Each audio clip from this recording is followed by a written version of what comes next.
Hello, my fellow artists. Welcome back, or if you're new here, welcome.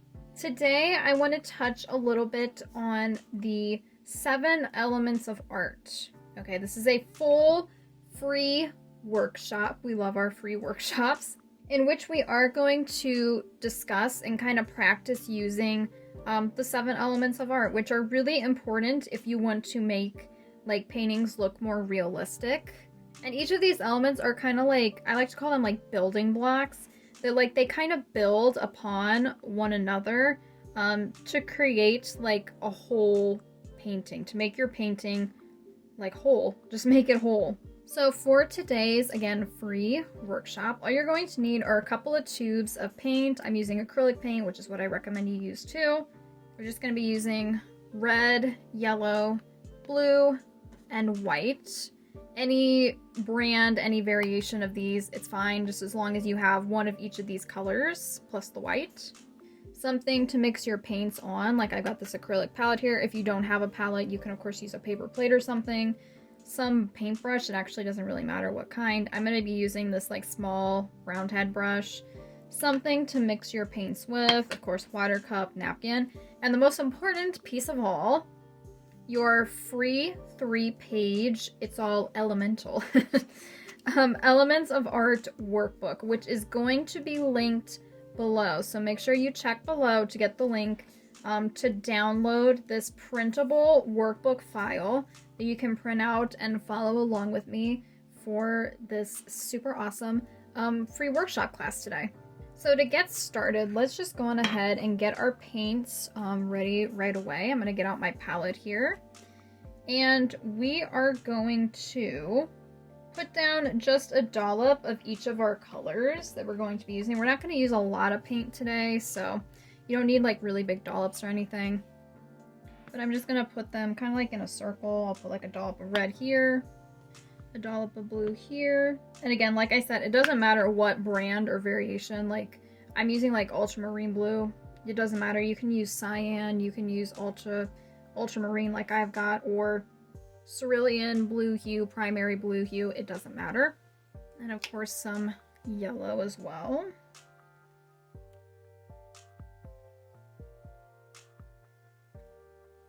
Then along with our 3 colors, let's make sure that we've got some white that we can work with today as well. So this class is broken up into 3 parts, which is why we've got, 3 different papers. We're going to start with, of course, the very first one, with our first 4 elements of art. The first 4 like building blocks that we use to create any type of art, especially paintings. And you can see we've got a practice box down here. That's what we're going to be working with. We're going to be painting in a second. So before we get started, make sure you, as always, get your brush nice and wet first, and then dab it off. This just helps soften the bristles, makes it a lot easier to work with. No matter what type of brush you're using, that always helps. So our first element of art is line, okay? Is line.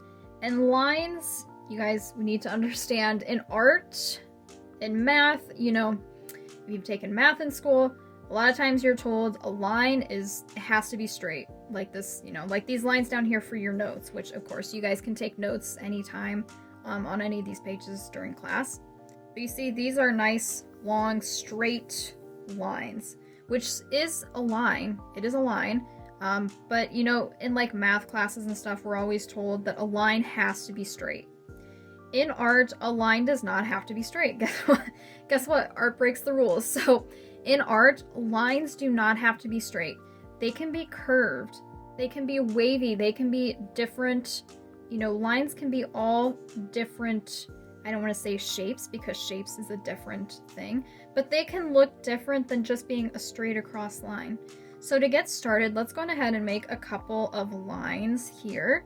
And you can do this with any color you like. I'm just going to do it with blue because I think it'll show up best on camera.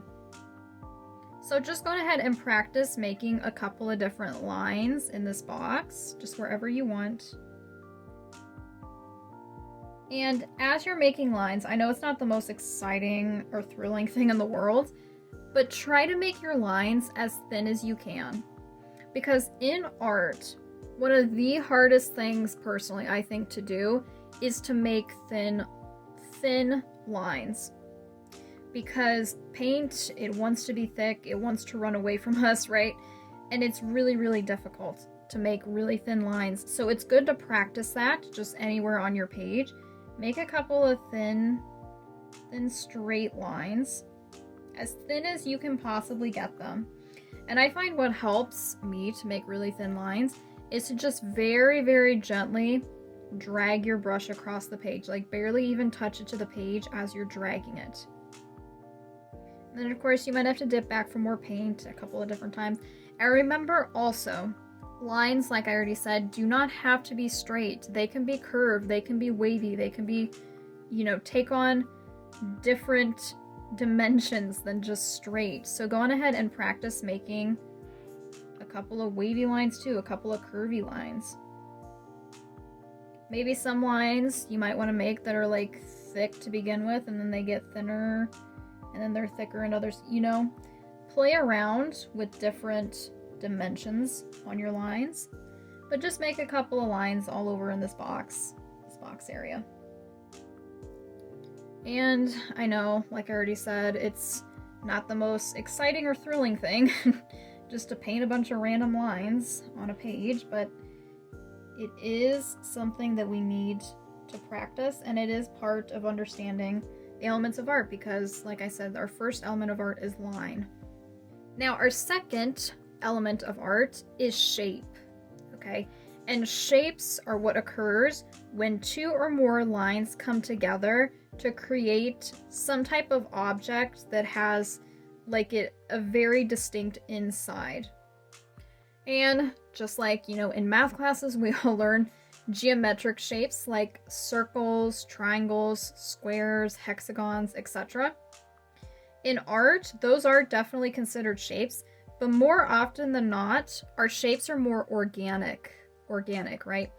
They don't take on a very strict form that we can just, you know, put a name on, like say, oh, that's a square. A lot of times they may look something like this. Like if I take this line here, I already did, and I kind of do this and make this random looking shape. This is a shape in art, right? It's not like it's a square or a rectangle or anything like that. It's just, it's an organic shape. It's a shape that we would see like in nature or something. So what I want you to do now is take, you know, all these lines that you've already made, and I want you to turn them into shapes, some type of shapes. They don't have to be, you know, the typical geometric shapes that we all think of when we think of shapes. They can be other types of shapes. Maybe like this curve here, I turn into like a circle. But then over here, like these two shapes are very like random and kind of wonky looking, right? Those are our organic shapes. So I want you to practice making some organic shapes, but also some, you know, just a couple of regular geometric shapes as well. Like down here, I can turn this one into like a triangle.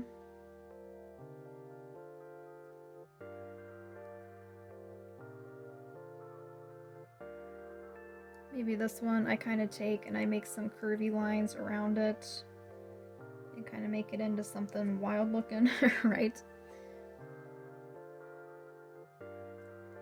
And maybe right here, like right in the center, I make, as best I can, a good square. And again, practice making thin lines just as best as you can.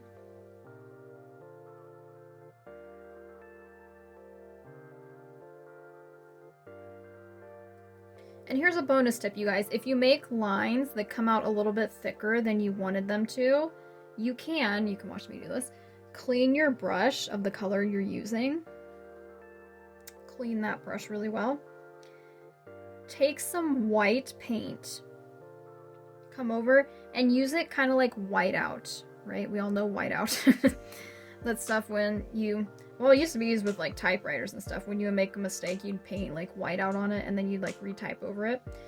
Use your paint as if it were whiteout to make your lines appear thinner. Like for example, you can watch this. If I put this like along the edge of this shape here, and I kind of go along the outside edge of it, and I kind of cover part of it up, I'm gonna make it look thinner than it was to begin with, right? It's a really, really easy, simple way to make your lines look thinner if it, you know, the paint kind of gets away from you. Because I've been there too. We all been there.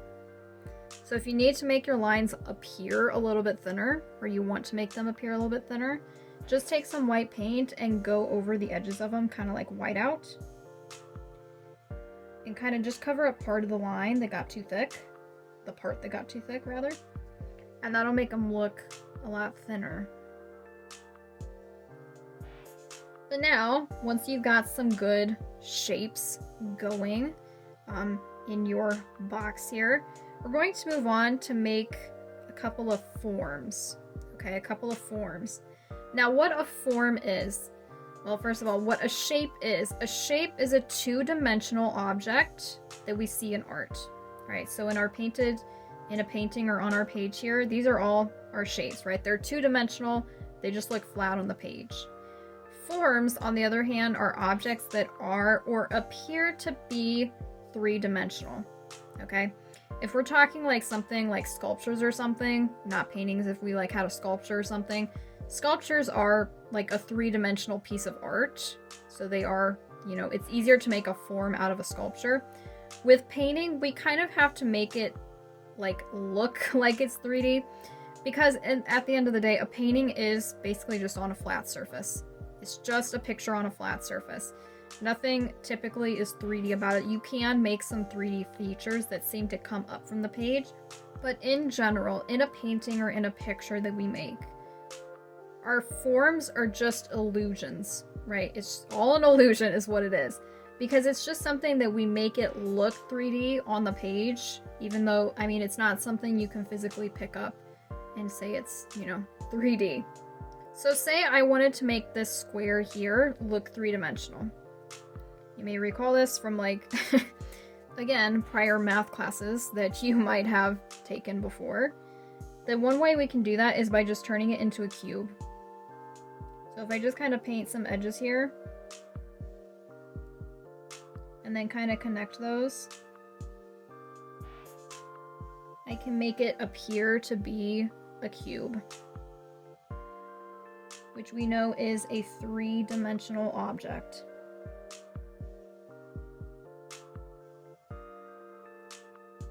Ta-da! See, and like I said, it's an illusion, right? It looks three-dimensional. It looks as if we could reach out and pick it up, but we can't because it's a painting, right? But it's still a form because it is appearing to be three-dimensional. So I want you to take some shapes that you have on your own paper, whatever type of shapes you made, and turn, you don't have to do all of them, but just turn a couple of them into forms, right? By making them look three-dimensional. Even some of your organic shapes. Like, for example, this one over here, I could just kind of extend, make like an extra line here that kind of makes it look a little bit more three-dimensional, maybe.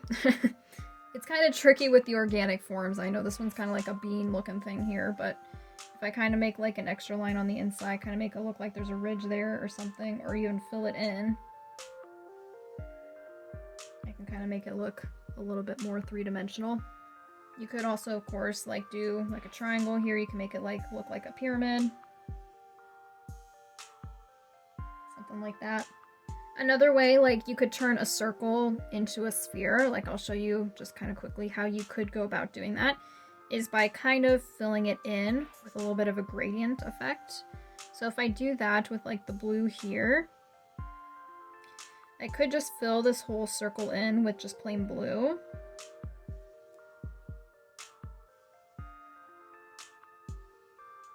And then from there, I can make it look three-dimensional by making it look like the light is hitting it somehow by adding some white to it. So I'll dip into my white here and I'll just kind of make it look like there's a white streak here. And by making it look like the light is hitting it somehow, that's going to make it look three-dimensional. That's going to turn it from a shape into a form.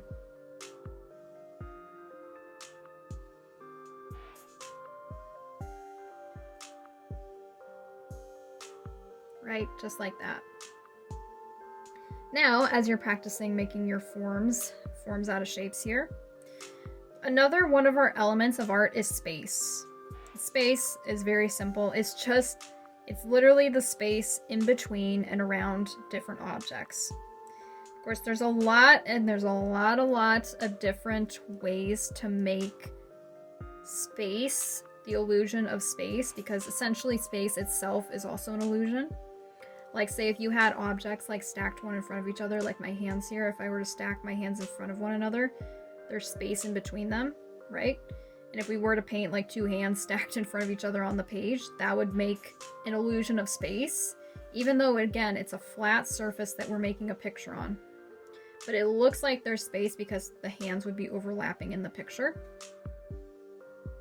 But again, there's a lot of different ways to create space. Just because this space in between all these objects, that is one way to make space. There are other ways in paintings and in art to make space. Now, I don't want to go over that in detail today. If you would like to learn more about that, I will also link below a link to, I have a full, completely in-depth elements of art workshop that you can join as well. That will definitely take you even more in depth than this, into every single one of the elements one by one, including space and including how we go about making space in a picture. But for today, I just want to keep things really, really basic here. So again, you can take some notes below your picture here that you made if you need to. We're going to move on to practice a little bit of color and value. Right, color and value here. Now, color is essential when it comes to paintings, right? We have so many different tubes of paint that we can use and stuff, but one way we can simplify things is by using color theory. And I do have a free color theory workshop, which again, I will link below for you guys, that you can definitely join to learn about color theory, the hows and the whys we go about mixing different colors and such, if you want to go more in depth than that. But here for today, I just want to go over a very, very simple version of the color wheel, okay?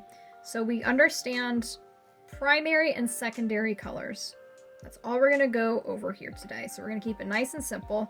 Our primary and secondary colors, we're going to fill in this whole wheel. So I'm going to clean my brush because I saw some blue on there. Now, it doesn't actually matter which color you do first in the wheel, but I would recommend you just do what I do so you don't get confused or anything. We're going to start by filling in this top slice of the wheel with red. Alright, just fill the whole thing in with red because red is one of our primary colors. We have 3 primary colors, and they're actually the 3 colors that I had you bring to our workshop today: red, yellow, and blue. But again, just fill in this top slice with red to start. All the way in. Take your time, no need to rush.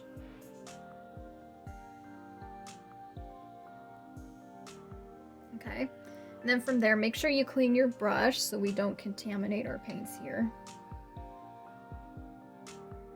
Now from there, our next primary color is blue.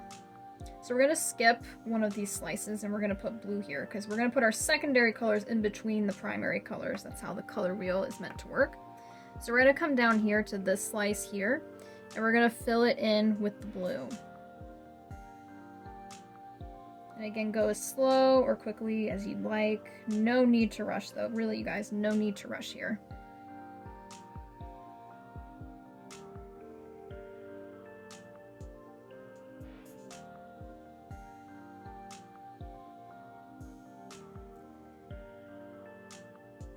Just filling in gently with that blue. Perfect, perfect. Now our third and final primary color is yellow, which is what we're going to put here. Make sure you clean your brush first.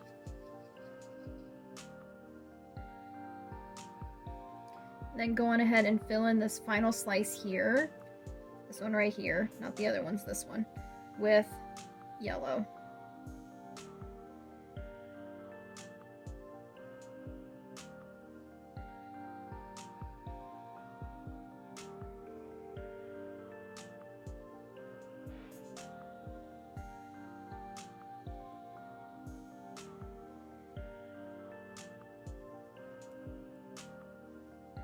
Okay. Great work. Now clean your brush again. Now, in between each of our primary colors, we have what we like to call secondary colors because they're second in creation of the wheel. They're what we work on, we mix second. And each of these colors are going to be in between each of these primary colors that we just put down. And essentially, each secondary color that's in between each of these colors. It's each of the colors beside it mixed together. That's all it is, okay? But before we go ahead and put them on the wheel, we're going to mix them up, if I can move this aside, on the palette first, so that we make sure we really get them right before we put them down on our wheel. So let's go ahead and start, actually I'll move this way, so that you can see kind of the correlation between here and the wheel. Let's start out by doing yellow and red and mixing them together, like on our palette first, and then we'll apply it to the wheel. Now, when we mix these two colors together, not always, it seems like it should be like half red and half yellow mixed together, like equal ratio to make the next color. However, not always the case because yellow is very tricky to work with. It's very light. So we're actually going to take like a good amount of yellow, put it down here, wipe off your mixing tool, and get just a little dollop of red, like not very much at all. And then put it down in this yellow, okay? Now from here, we can go on ahead and mix these two up together. It should create another color. Our secondary color that is called, if you can guess, just by looking at it, orange. This is our orange color. Now that we've got our orange mixed up, we can go on ahead and take with a clean brush. We can dip into this orange and we can go on ahead and fill the slice in between yellow and red. Because remember, we took yellow and red and mixed those together to make this color. So we want to put this color right in between those two on our color wheel. So I'll give you a moment or two to go on ahead and fill in this slice here, this pie slice.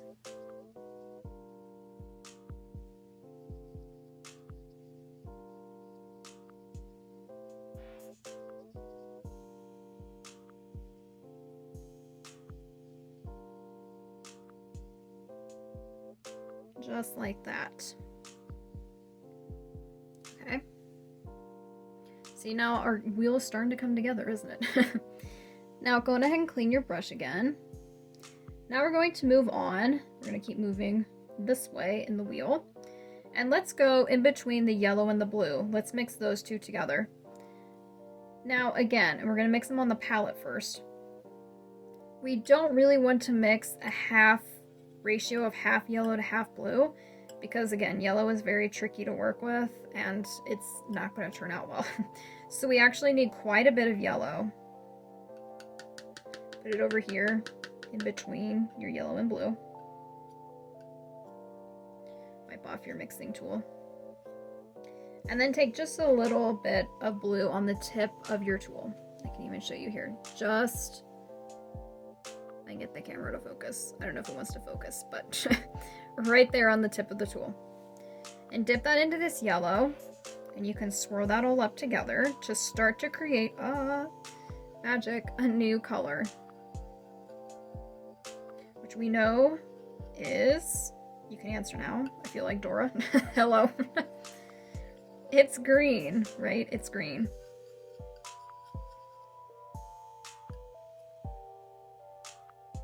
Wipe that off. So then once you've got your green mixed up, you can go on ahead and take that and fill in this pie slice again in between the yellow and the blue. because those are the two colors that we mixed together to create this new color, this new secondary color, which is green. Pretty, pretty green.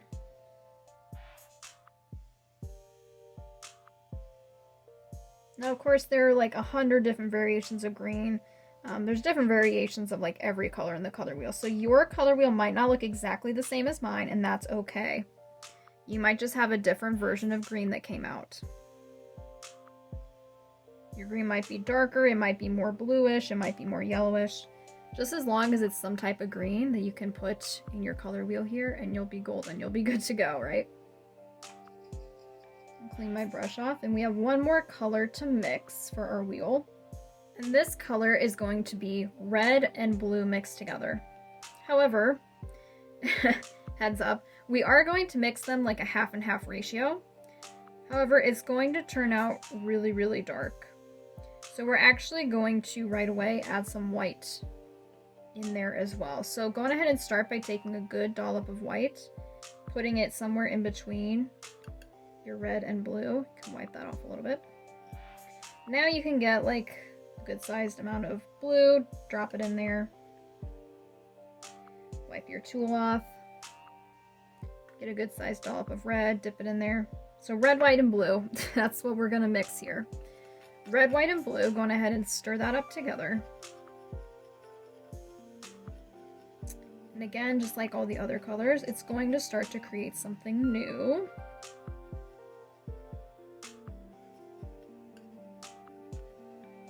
Which is, and you can answer anytime, feel free. It's purple, right?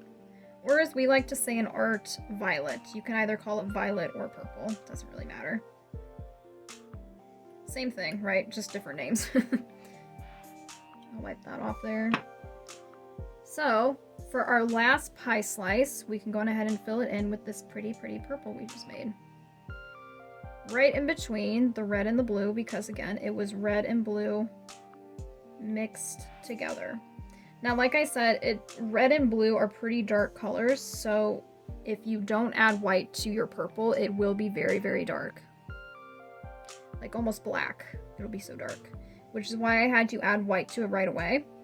If you would like to, this is a little bit of a bonus experiment, if you want to pause the video, and if you do want to mix red and blue together somewhere else on your palette just to see you guys what would happen, you get bonus points for doing that. But again, we talk more about that and why it does that and why the colors work the way they do in our full color theory workshop class, okay? Now, while color is one of our key elements of art, another key element is value, okay? I'm gonna clean my brush off here while I'm talking to you. And value is just essentially how light or dark an object appears, or how light or dark a color appears on the page, okay? That's a good thing to write down in your notes if you'd like to write that in your notes right now. So to demonstrate this, we're gonna make a couple of different versions of a color here in this little scale right here. And I think I'm going to use blue for this because blue is a pretty dark color. So we're gonna make a couple different versions of blue. And so what we're going to do is on the very, very bottom, like rectangle here, we're just going to fill this in with our regular blue. Just regular blue, we're not going to do anything to it. Just fill it in, just like we did on the color wheel. Just fill it all in with regular blue.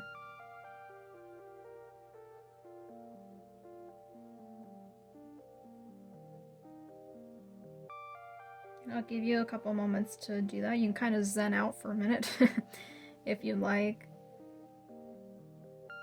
Just slow down and kind of like relax into it. Oh, that's my favorite part of painting. So we just have like an area to fill in, and we're just gonna be like quiet and like peaceful for a second.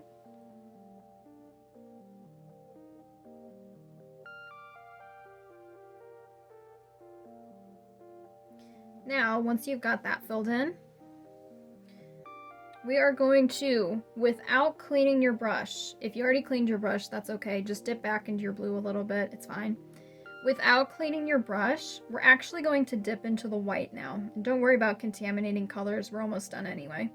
So we're going to dip into the white, get a bit of white on there. With that blue still on the tip of your brush, dip into the white. And now come over here to this next square and line, and we're going to fill it in with this color we've got on the brush now. And it's going to make a lighter version of blue. Just fill it in. Your version of blue might be, it's going to probably be a little bit different than mine, but it's hopefully going to be lighter than the blue we've got here.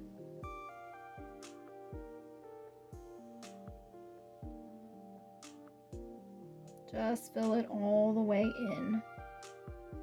If you run out of paint, you can dip back into the white a little bit more to help you fill it all in. Just like that.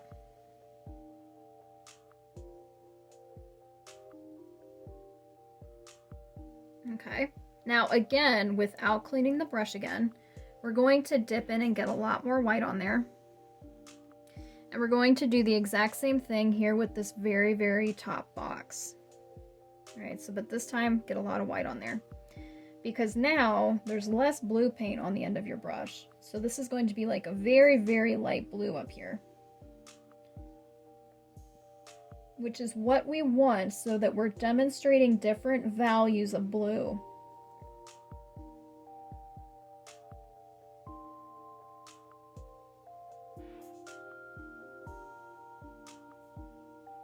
You can dip back for more white if you need to, help you fill it all in.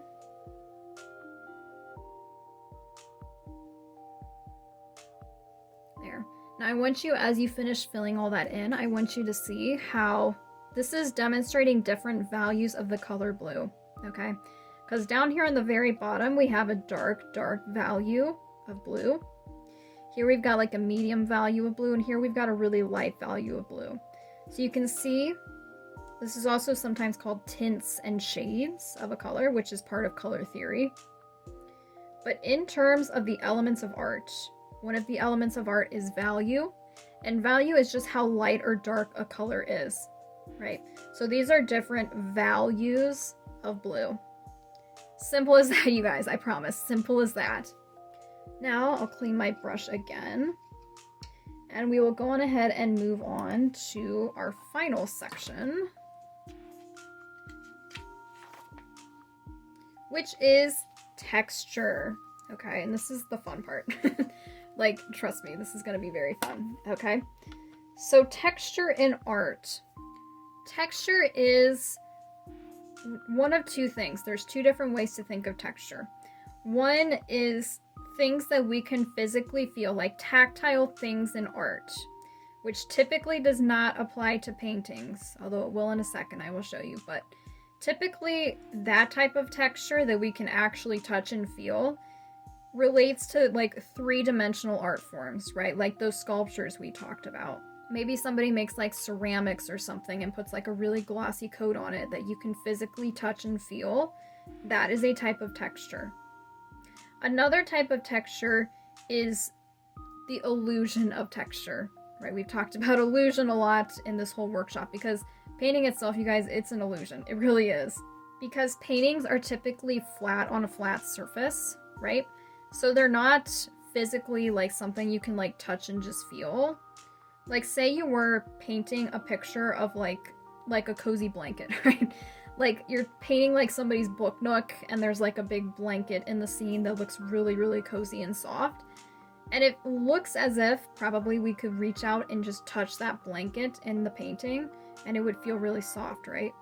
Although it's just a painting, so if you really did reach out and touch it, it probably wouldn't feel like an actual blanket. It would just feel like paint on the page.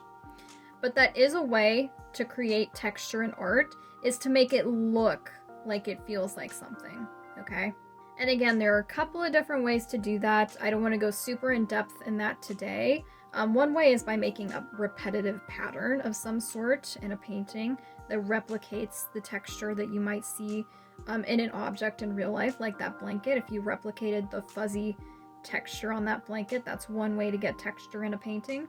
But another way to get texture is by physically building up your paints on the page. Okay, and this is probably the easiest way to get texture. However, you have to do this with acrylic paint, like what we're working with today. So we are going to try this, or with oil paint, something that is really, really thick that will stick to the page and is thick enough that it'll kind of lift up from the page or from the canvas, right? That it'll kind of stand up and create like a 3D, like little hills on the canvas that you could physically reach out and touch. So for our final little exercise here, this is going to be really fun. I want you to take your mixing tool, whatever you're using. I'm using the spatula. If you like, I don't know, you can use like craft sticks, like popsicle sticks, or like a butter knife, or even like the end of another paintbrush or something, like the other end of the paintbrush. But I want you to take some type, like the flat end of your mixing tool, and we're going to kind of scoop up a couple of colors here. I'm going to start out with the purple. Scoop up that color on the end of your mixing tool, bring it over to your page and kind of splat it and like streak it across the paper like that. Okay, now you can go on ahead and you can actually do this with just about like all your colors in this box, because we're at the end of class, so it's like, hey, why not just use up your paints? So take each of these colors and like really glob it up on the end of your mixing tool, bring it over to the page and like streak it across in there. And as you streak it, I mean streak it really lightly, just kind of flick it across the page, and you'll start to get this texture where like the paint is physically lifted off of the page because it's so thick that it raises up like little hills on the paper. But go ahead and on your own time and just however you want to do this, you can go ahead and do this a couple of times with your different paints. Maybe wipe off your tool, your mixing tool in between each color so you don't get them too mixed up together.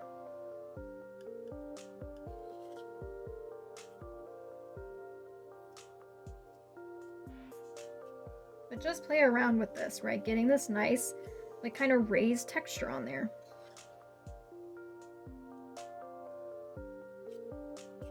Just anywhere in the box too, it doesn't really matter.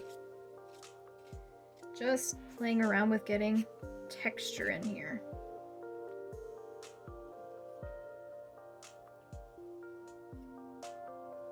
And I know it may look a little bit like a mess.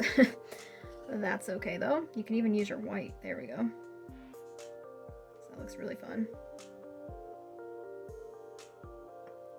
But just like that, once you've used up your paints, you can even, like, I can lift this and kind of show you how the paint, I know the camera doesn't want to focus, but the paint looks like it's physically like lifted off of the page a little bit. Because it is, and it's kind of creating like an actual three-dimensional effect that again raises up off of the page. So I really hope you guys enjoyed following along with this workshop with me. Again, I have other free workshops available. You can check out below the video or over on YouTube. If you're not on YouTube, I have a YouTube channel. Or of course, you can go to my website, carrieLynnM.com. From there, you can find Canvas Academy, where I have tons of free classes, as well as premium workshops, classes, and full painting courses that are all going to help you become like literally the best painter you can possibly be. We go over everything in depth, like basics like this, like the elements of art, color theory, brush stroke technique. Plus also we have tons of classes and courses on how to actually paint different pictures. We have like portraits, how to make portraits, how to make different landscapes, how to make different like still life images, flowers, all in acrylic and watercolor mediums. So I very, very highly recommend that you do check that out. And I hope that I will paint with you all again very, very soon. So happy painting to my fellow artists.